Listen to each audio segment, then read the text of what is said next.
إن الحياة قليلة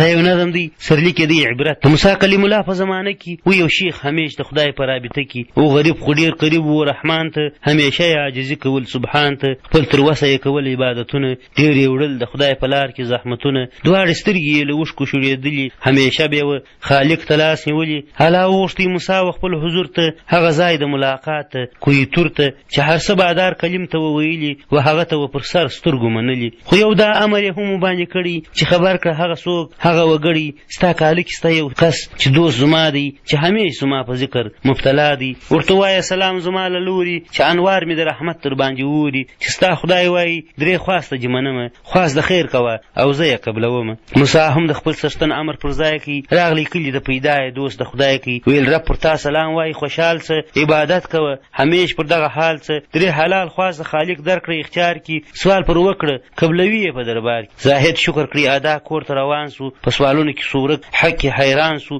سړي ټوله هار مېرمنې ته بیان کړي ټوله راز د خپل زړه ورته عیان کړي ښځه یو وار خاوند ته پراري سوه پوره سل ځل یې و مخ ته سبلنۍ سوه ویل ګوره ما خو هم ستا خدمت کړي خپل ټول وس مې ستا څه نه دي سپمولی په راستي مې کړي ستا دي خدمتونه ستا مې وړي دي خوارۍ او زحمتونه دونه حق خو به پر تا زه هم لرمه که حق نه لرم احسان به دې منمه درو سوالو کې دا یو زما لپاره وکړه یو احسان پر ما د خدای لپاره وکړه سړي وویل پر سترګو راته وایه ستا لپاره کوم شی وغواړم له خدایه ویل خدای دې ما ته داسې حسن راکړي چې جوړه مې پیدا نه شي په دنیا کې زاهد ونیول لاسونه و اسمان ته سوال د حسن یې کوي پیش رب مهربان ته چې عابد لا خپل خواست نه و پوره کړي بیا ښایستو خدای و ښځې ته ورکړي د شیخ ښځه ښایسته سوه رنګینه سوه په ټول ملک یې د حسن اوازه سوه تجلې یې پورته کېدې د شیخ له کوره ډلې ډلې ورتلې ښځې له هر لوره ښځه یو وار د غرور پر آس پره سوه چې د ځان او د ښایست په ننداره سوه ویل دلته چې په دا کور کې اوسېږم نه مې خوب سته نه ارام او نه مړېږم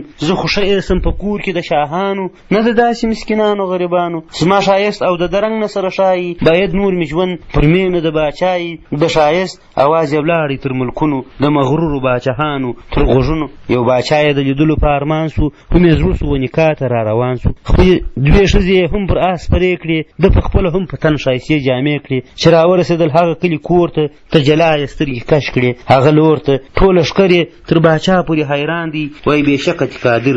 غني سبحان دی باچا وویل چې زه یم زېږېدلی ما خو دا رقم ښایست نه دی لیدلی ورسره پر آس مېرمنې چې سپرې وې ده راوس چې خاص په نیت د مرکې وې ویل ورسئ دواړې کور ته د دې ښځې حال یې واخلي چې به ځي او که به نه ځي د باچا مېرمنې هم سوې روانې دوی به هم دواړې ښایسته سوې حیرانې ویل موږ د باچا صاحب مېرمنې اوس و تا ته مرکه یو قدرمنې دبدبه زموږ د خاوند ده چې چلیږي په دنیا کې مثال نه لیدل کېږي ښځه هم داسې خوشحاله سوه راضي سوه د باچا سره ملګرې سوه رهي سوه باچا جوړ کړي جم و جوش په خپل دربار کې اوازه سوه د واده په ټوله ښار کې په اوله شپه یې جوړ کړه محفلونه بې حسابه یې مصرف کړل لوټونه دلته شیخ راغلی و کور ته مازدیګر دی ښځه نسته خوار له حاله ناخبر دی د ده خیال سو چې یې کور ته به وي تللې کومې خور به وي لیدلو ته بللې تر یې وخته یې په کور کې زړه تکیه کوي پای راووتی پیدا یې همسایه کوي ویل یاره زما مېرمن نسته پر کوره خدای خبر چې وي به تللې پر کوم لوره همسایه هم کیسه ورته بیان کړه ویل یاره ستا مېرمن باچا د ځان کړه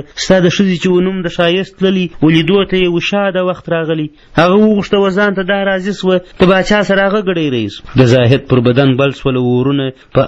یې سره وموږل لاسونه ولاړې کور ته پر دعا باندې پښیمان و اوس به کومه خوا کوي غریب حیران و بس یو دم یې دماغ کار وکړي هوښیار سو چې دوه خواستې خو مې پاته دي خوشحال سو ویل خدایه ما یې خواست وکړي و تا ته دې هغه ښایست له ما یوړي باچا ته ها ښکلا سبب د دې د مغرورۍ سوه چې زما تر کور یې خوښ کس رومانۍ سوه خو اوس خواست کومه یا پروردګاره چې زما ښځه که بېزو زما له ازاره څښتن خواست کې ورقبول ښځه بېزو سوه را په هوا سوله له تخته په نارو سوه پر ډېرۍ ښځو یې سترې کمیسان کړه هم له خوبه یې راویښ بیده کوچنیان کړه څوک وتای نسي له خونې لار نه کېږي پر درګاه باندې نوبت نه ورسېږي یوه وزې په ټیلو بله زغوارېږي بېزوګۍ یې پر سرونو باندې خېږي خوشحالي ولاړه نارې نارې سولې غوغا سوه. په دې وخت کې و بیزو ته لار پیدا سوه. په ځغستا له کوره ووته صحرا ته، مخ یې ونیوی د شیخ د کور وخواته. ګرده شپه یې سول پر لارې په ځغستا وه، چې راورسېده کور ته سهرګاه وه. په ترپې شیخ له خوبه را بیدار سو، چې یې ولیدل بیزو ورڅخه ډار سو. ده یې وشړي له کور څخه د باندې، دا د باندې نه ځي لغړي خاورو باندې.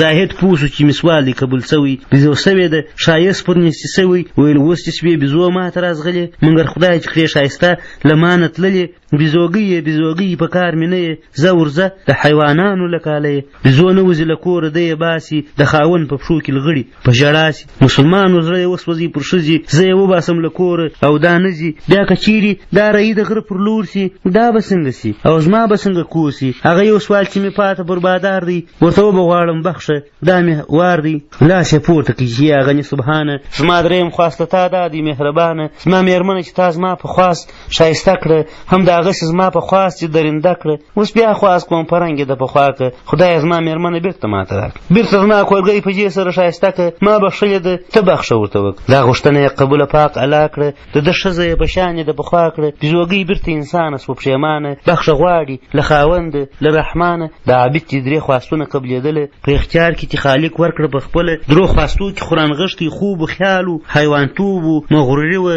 هم جمال و. که څوک پټ نه کړي د زړه راز، له مېرمنې سره ګرځي به په کور کې لکه بني.